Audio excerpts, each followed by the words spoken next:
Hi, I'm Jim Marshall with Sandler Training in Tampa. If you know anyone who works in a highly specialized or a technical field, you know that their people speak the same language and follow a fairly specific process.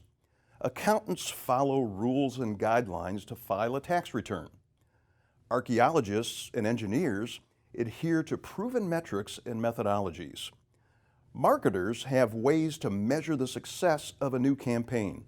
But if you're in sales or sales management, let me ask you a question.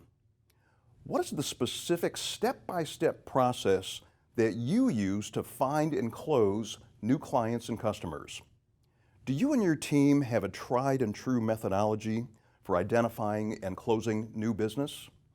Are you all speaking the same language so that everyone is clear on the status of every opportunity? What exactly constitutes a qualified prospect?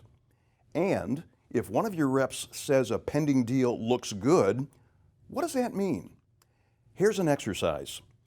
Have your people list for you the exact steps they follow from the time they identify a prospect to the time they write the order and collect the check.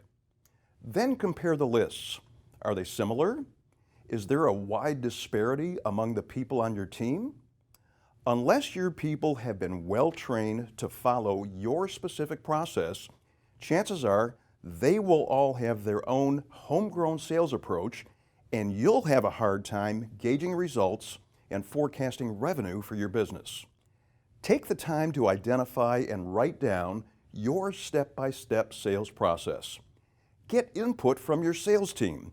Publish the steps for everyone to follow, and then train and coach your people in that process. Selling is a profession, and if it works in other professions, it'll work in yours. Until next time, Jim Marshall with Sandler Training in Tampa. Good luck and good selling.